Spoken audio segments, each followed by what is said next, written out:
On va commencer la première partie, les ondes mécaniques progressives.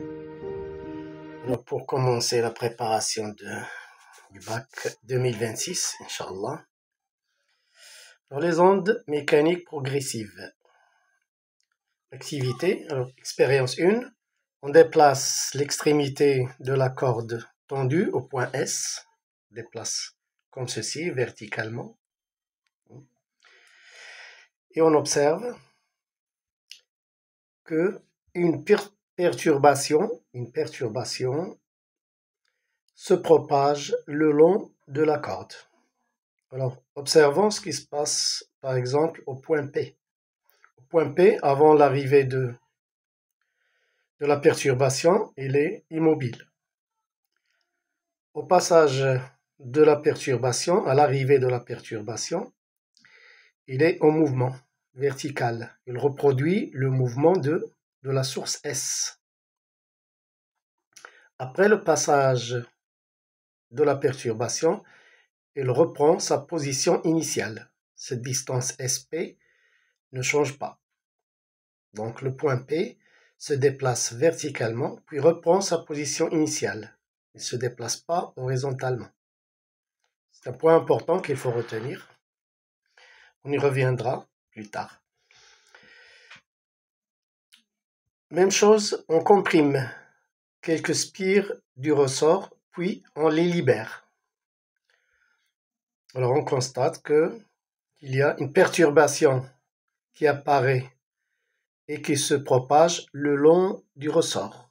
Alors cette compression est dans ce sens et la propagation se fait aussi dans ce sens-là. Voilà. Il touche toutes les spires du ressort.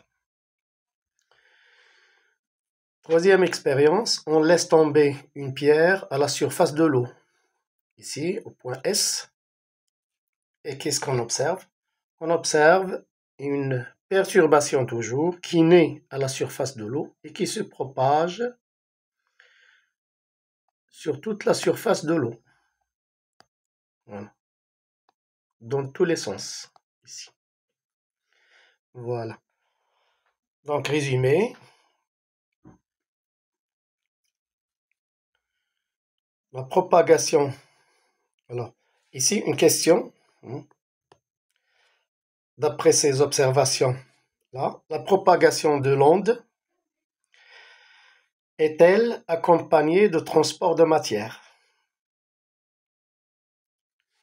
Alors, nous avons vu que le point P ainsi que les spires du ressort comprimé et la déformation du point au niveau du point S se propagent dans le milieu de propagation qui est la corde ici, le ressort là et la surface de l'eau ici.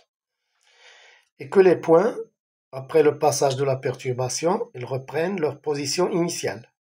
Ça veut dire que la propagation de l'onde n'est pas accompagnée par le transport de matière, mais elle est accompagnée par le transport d'énergie.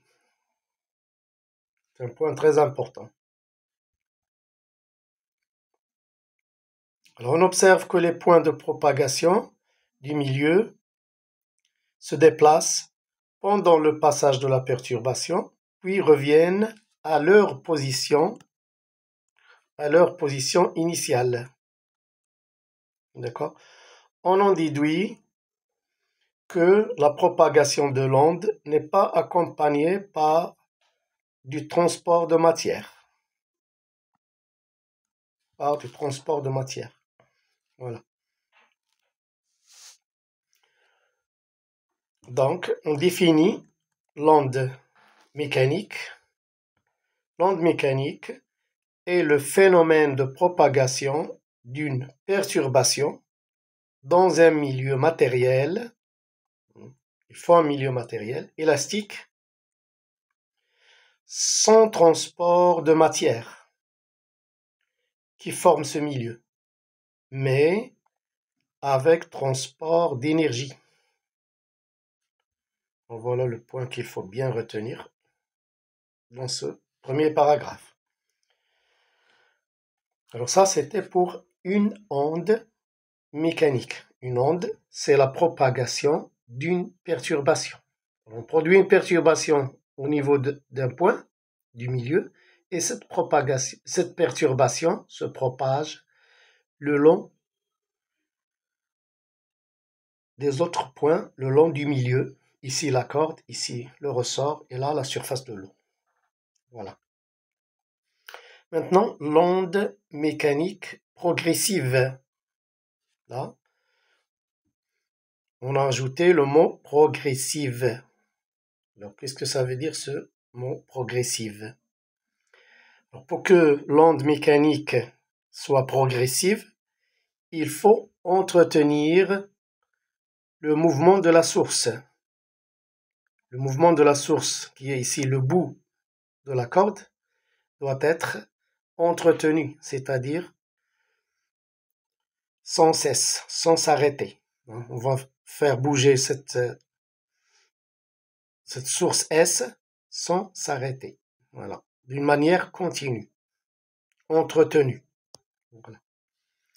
Donc, une onde mécanique progressive est une succession, succession continue des signaux mécaniques résultant d'une perturbation entretenue et continue de la source de l'onde. Donc, il faut donc donner des perturbations de manière continue. Et là, ça nous donne une onde mécanique, mais progressive, qui ne s'arrête pas. Parce qu'au milieu, là, quand on donne une seule perturbation et on s'arrête, alors cette perturbation crée une onde qui se propage le long du milieu, mais elle s'arrête à la fin. Ici, progressive, c'est une onde mécanique qui est continue, qui ne s'arrête pas, puisque la perturbation est entretenue, elle est faite de manière continue. Voilà. Alors maintenant, dans ces ondes progressives, mécaniques progressives, il y a une onde qu'on appelle une onde transversale. Donc, une onde transversale, c'est tout simplement une onde dont la direction de la perturbation du milieu est perpendiculaire à la direction de la propagation. Autrement dit, ici, pour la corde, vous avez la direction de la perturbation, elle est verticale, mais la direction de propagation est horizontale. Donc ces deux directions sont bien perpendiculaires. Donc l'onde est dite transversale. Un autre type, onde longitudinale, est celle dont la direction de la perturbation du milieu est alignée ou parallèle avec la direction de la propagation. Exemple, compression du spire du ressort. Direction de la déformation de la perturbation, elle est horizontale, et la direction de propagation est aussi horizontale. Donc les deux directions sont parallèles. Et l'onde est dite longitudinale. Voilà. Voilà pour cette première partie. On verra une deuxième partie un peu plus tard. Merci, à la prochaine.